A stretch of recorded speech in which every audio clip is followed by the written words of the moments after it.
Hello, my name is Amanda Huscroft, dietitian with Cleveland Clinic Akron General Lifestyles. And today we're our talk about nutrition and arthritis, part 2 of our slides. And we're going to start with going over a short review of what we talked about last time in part 1.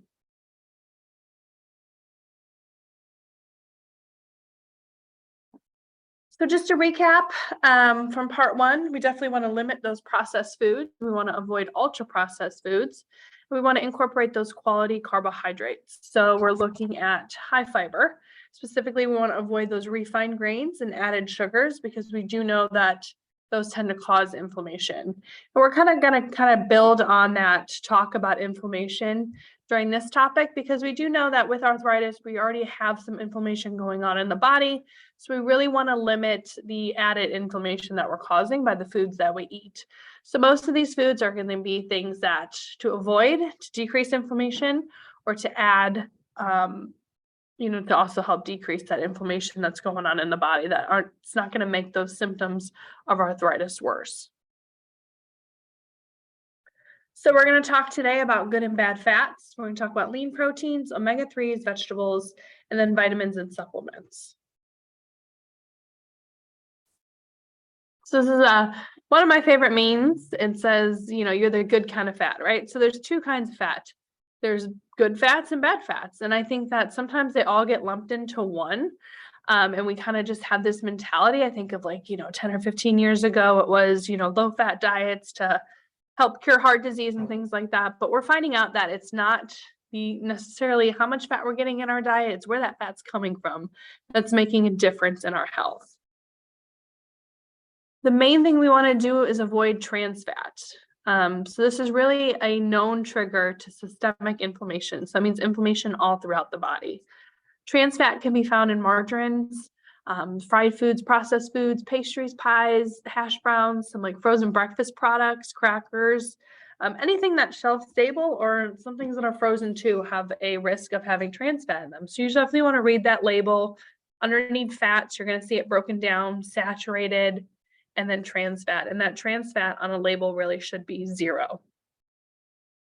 And it's something that, I get asked the question a lot of what's better, the margarine, the fake butters or the real butter. And I would say the real butter is better because it doesn't have that trans fat in there. And often those things that are made to be like a product, made to mimic a product will have something in there trans fat or sometimes sugar or something. So sometimes the real thing is better, just to have a smaller portion of it. We also want to limit saturated fat. And so when we think about saturated fat, we know that 10% or less of our total calories should come from saturated fat.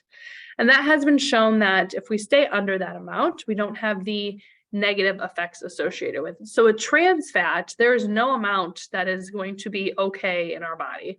That's why we want to have that 0. Saturated fat, we know if we keep it low, it's not going to have the negative effects like increasing inflammation or increasing our risk for heart disease. But again, moderation is going to be the key there. Some things that include saturated fat are going to be your beef, your pork, your lamb, the skin of poultry is going to have some saturated fat in there. So what you can do if you are having those products, with pork or beef, you can visibly trim off the fat from there, and that would save you some of that saturated fat. Then if you're having chicken, of course, taking the skin off of it, or buying a skinless chicken breast would be an option. Also, butter, cheese, lard, ice cream, full-fat milk is going to have some saturated fat in there. Some oils like coconut oil, palm oil is going to have saturated fat in there. And I know coconut oil is kind of controversial because there are benefits to it. There are, some of those MCTs, some medium chain triglycerides that are in there that, could be shown to have benefit. We don't really know a lot about it, but I think the fact that it's so heavy in the saturated fat would outweigh most of the benefit that we would get from it. So it is something that if you are using in your food, use in moderation. Also, you can have the option of switching to an olive oil or an avocado oil that's not going to have that saturated fat in there. And then, of course, baked good and fried goods too. similar to the trans fat, those often tend to be high in saturated fat. And saturated fat is really anything that's going to be hard at room temperature. That's how you know it's a saturated fat. Like butter gets hard at room temperature, would be an example there.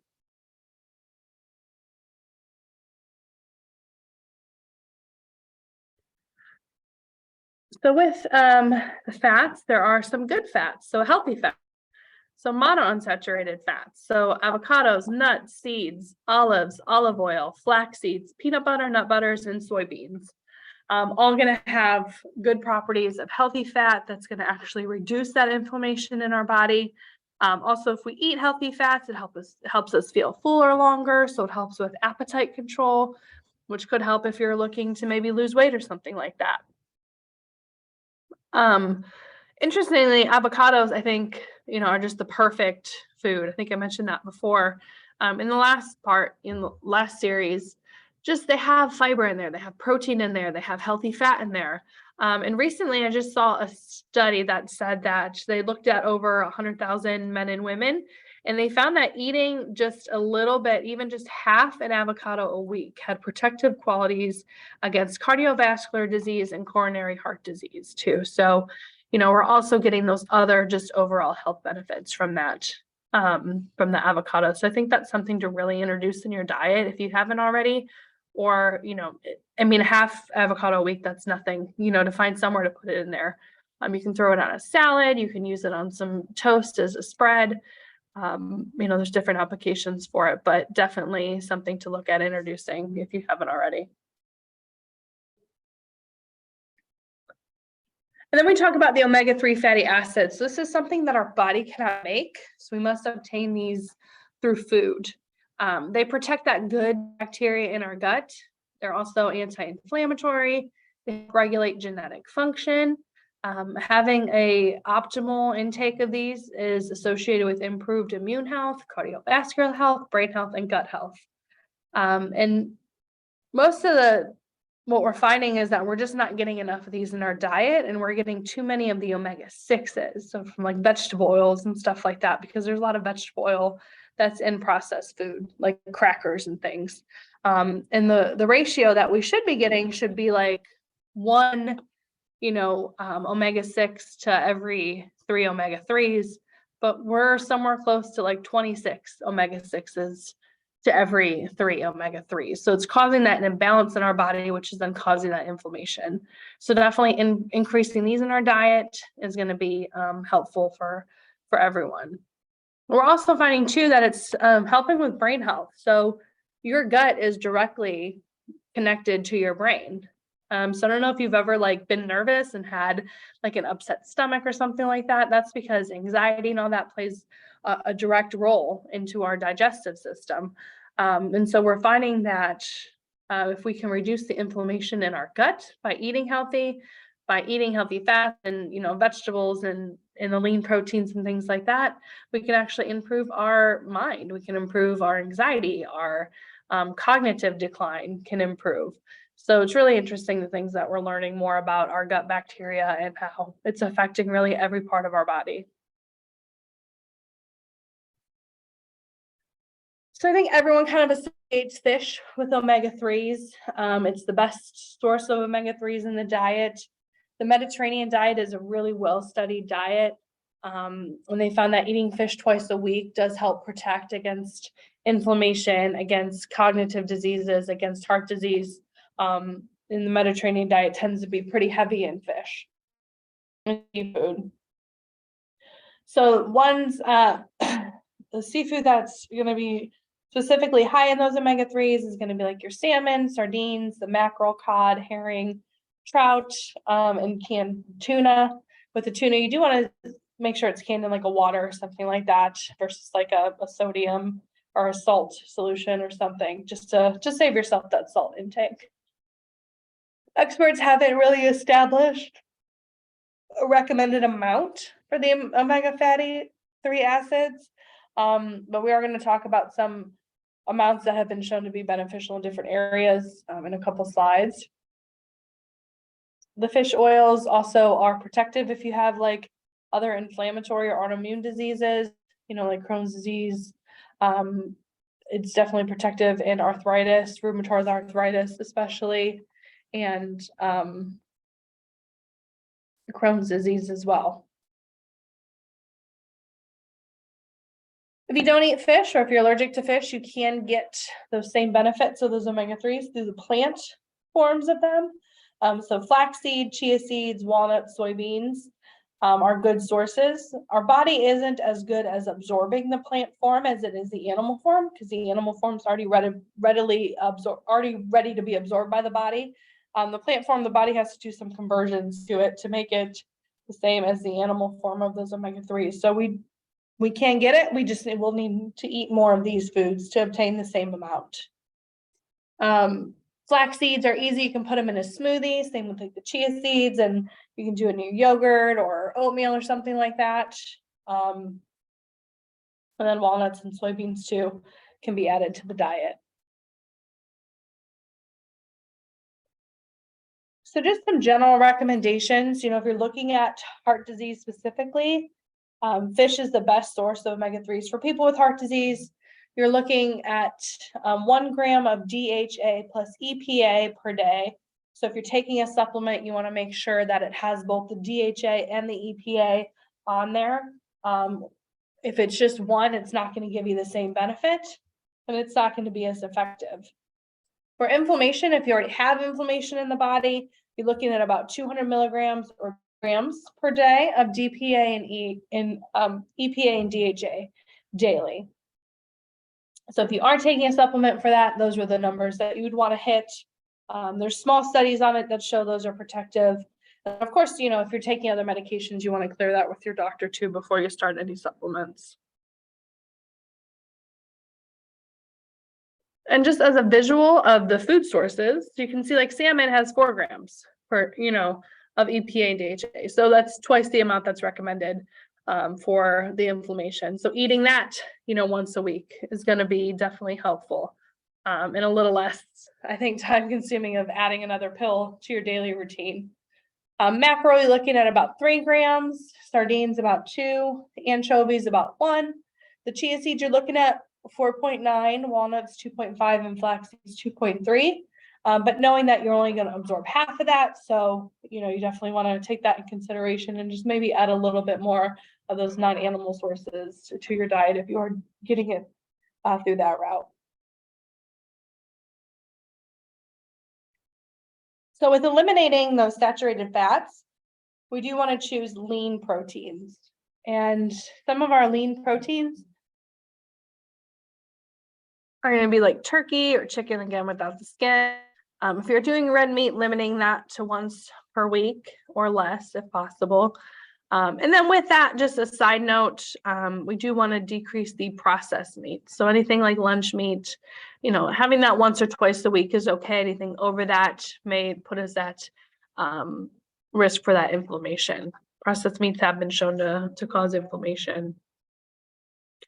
And just a side note too, because I think it's interesting, eating processed meats like ham, bacon, salami, they're actually considered a group 1 carcinogen. So that means that they're known to cause cancer, which means there's strong evidence that they do cause cancer. So eating processed meats, definitely limiting it to once or twice per week if possible. You can also get chicken and cook it yourself and shred it and put it on a sandwich. That would be an alternative to that processing of the deli meats.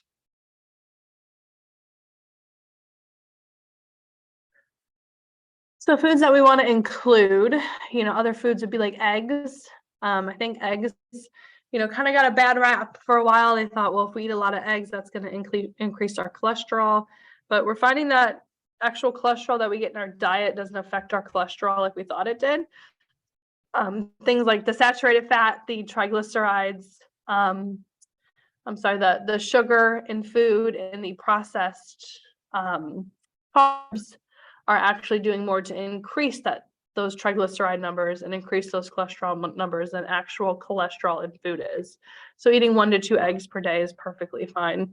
If you want to eat more than that, you can add some egg whites in there just to increase that protein without, increasing that fat intake. Beef, if you're doing the red, meat, going to 93% lean ground beef.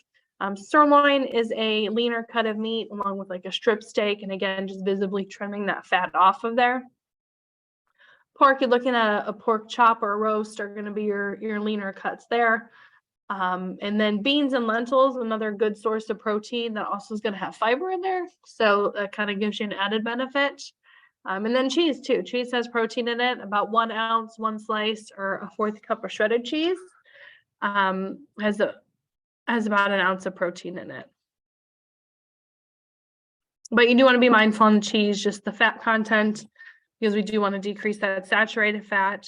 Mozzarella cheese, Swiss cheese, and feta cheese just tend to naturally be lower in saturated fat. Or you can get a cheese that's made with like a part skim milk to save yourself some of that saturated fat.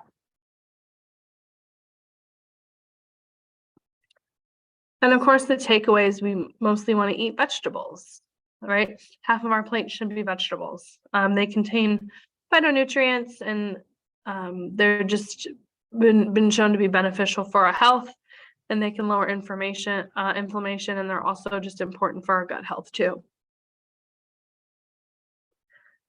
So 7 to 9 servings of vegetables per day has been shown to decrease inflammation and enhance joint function. So a serving is about 1/2 cup, right? So it seems like a lot. But, I mean, if you're getting like 1 to 2 servings a day, increase that by 1, try to get 3 to 4 until you can get up to that 7 to 9. And really that's where, the veggies should be the kind of star of your show, right? They should be the filler of your plate to help you get closer to that 7 to 9 servings. And they do contain those phytonutrients, and those are basically just natural compounds the plant has to protect itself against the environment, against pests. And then when we eat that, we get those protective benefits inside our gut. So we then, get passed along those benefits. There's over 4,000 phytonutrients. And I got a nice little chart here that kind of goes over the benefits of them. And this is why we say eat the rainbow of vegetables, right? Eat the rainbow of colors in your diet, because all of these colors are associated with different things. Specifically, if we're looking at anti-inflammatory benefits, we're looking at our red foods, our yellow foods. We're also looking at our purple foods, and our green foods can help with the anti-inflammatory. So those, if you're specifically focusing on that for arthritis, could be the things to kind of hone into on increasing that vegetable intake.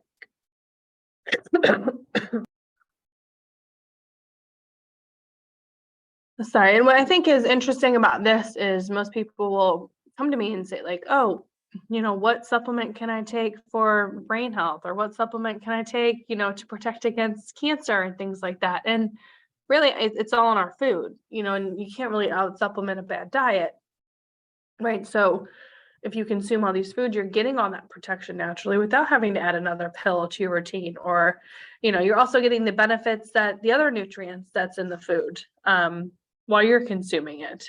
So you can see here, this piece of broccoli has all these different vitamins and minerals in it, not just one thing. So that supplement's only giving you one thing, but if you eat the food, you're getting the benefits of the other things too with it that help nourish our bodies. So just something interesting, because I think all of these cover everything that I've been asked for about, supplements, such as anti-inflammatory, cell protection, immune health, like I said, brain health, liver health, hormone health, all that, heart health. So just eating a wide variety of vegetables and fruit throughout the day, helps protect against that and really nourish our bodies in the best possible way. Also too, with arthritis, we do want to make sure we're getting enough vitamin D, and vitamin D is one of those things that unfortunately there's not a lot of foods that are rich in vitamin D naturally, so they have to be fortified with it. Milk is often fortified with vitamin D. Orange juice too. I would recommend drinking orange juice just because the sugar and carb content. But so most of us either need to take a supplement for this, especially living in Ohio. We don't get the same sunlight, as they do a little bit further south than us. Or getting it naturally. So seeking out some safe sun. So about 10 minutes outside a few times a week without sunscreen, just exposing your face and your arms. Those are going to be the biggest things that absorb that vitamin D from the sun to convert it to where we can use it. And then, you know, if you can't do that, or if you can't eat those foods that are fortified, then definitely taking that supplement, you know, again, talking to your doctor. A general recommendation is about 600 to 800 IUs per day, but some experts recommend taking up to 1,000. This is also something you can get tested for, so you can see if you're deficient in it. And if you're deficient, you might need a little bit more to just kind of get you on par, you know, where your levels need to be. But again, something you can work with your doctor on.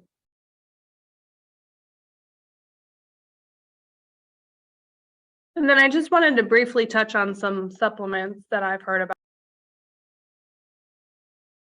So curcumin is one of them. It's in turmeric. It has anti-inflammatory properties. About 1,000 milligrams per day was shown in a small study to reduce the pain associated with osteoarthritis and inflammation, as well as anti-inflammatory drugs. So it did the same as the drugs did, basically, in helping prevent that pain. It also may help prevent bone breakdown in people with rheumatoid arthritis. So curcumin on its own is a small percentage of the turmeric. It can be very difficult for the body to absorb. So if you're getting like a supplement, you'd want to make sure it had something like black pepper in it that has been shown to help absorb that curcumin. Also, something to note, high doses can act as a blood thinner. So don't take if you're on blood thinning medications, if you're pregnant, have gallbladder issues. It also just might be a good idea to run by your doctor if you're taking it, just to make sure there's no other things that, you know, would interfere with that.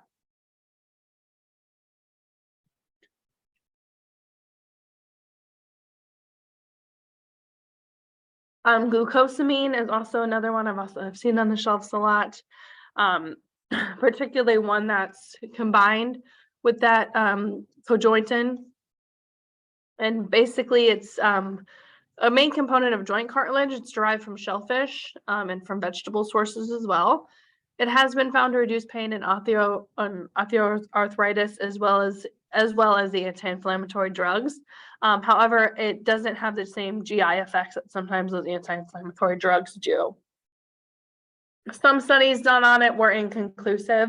So some said it did have protective benefits and it helped, and other studies said, well, they couldn't really tell if it helped. You know, there wasn't really a clear consensus on it. However, the Mayo Clinic does recommend trying it since the side effects are so rare. And the recommendation would be 500 milligrams to 3 grams of both of those combined per day. So this is an example of one from Costco, a supplement. And I will say that if you are looking at supplements, you really want to see, if you see this one, that bottom right-hand corner has a USP sticker on it. And that means that it was third-party tested. So that means that it doesn't contain anything in there that's not listed. And it means that everything that's listed, it contains in the amounts that it says it does. So if you're getting a supplement, it's really important to make sure that it's verified by either that USP label, or you will see an NFS marking on the product. And that just means you're getting what it says you're getting in the supplement. So there's a whole wide variety of supplements out there. So I didn't want to go over all of them, but this is a link to the Arthritis Foundation, and they have a really good article on different supplements and herbs that may help with arthritis symptoms and the research behind them. It's really well laid out too, and easy to kind of navigate through. So it definitely could be a resource. So I just wanted to put in there some myths, you know, that I've heard with arthritis and specifically the diet. Some people think dairy, you know, may aggravate their arthritis symptoms or cause inflammation. And really, it's just the saturated fat in dairy that seems to be doing it. However, everyone is individual. You know, I mean, some people might affect differently than others, so that could be something to experiment. If you are someone that's sensitive to it, it appears that yogurt and low-fat dairy products are still beneficial in the diet. and don't have the same effects. Also, too, if you're someone that's like lactose intolerant or sensitive to that, getting like lactose-free versions of dairy products may be helpful. Or sometimes the yogurt, because it has the probiotics in there, is broken down a little bit easier in our gut. Or hard cheeses like cheddar cheese or aged cheeses tend to be a little bit more sensitive on digestion. And two, some people just have a threshold, right? Like they can have a little bit of milk and they're fine. They have a lot and they tend to have side effects. So again, just something that, could be individualized in your diet and you might have to play around with. However, though, for the inflammation part of it, studies have shown that women who increase their milk intake experience a slower progression of specifically that knee osteoarthritis. Nightshades too sometimes get a bad name, like tomatoes, peppers, eggplants, potatoes. And these have actually been shown to lower inflammation in most healthy people. They're also high in vitamin C and vitamin A, which is beneficial for individuals with arthritis. So not something you necessarily have to exclude from your diet. And, just a little choose a challenge, either increase your fiber, lower your sugar intake. You want to look for added sugars and aim for 3% or less of added sugar on a label. The lower, the better. Increase those phytonutrients. The ideal, like the most beneficial number is 30 plant foods weekly, 30 different plant foods weekly, but start with 1 to 2 servings of each color daily, to get yourself started, and then increase from there as that becomes part of your routine and habit. Include those omega-3s, either include a fatty fish once or twice a week, or that 1 to 2 tablespoons of chia or flax seeds daily.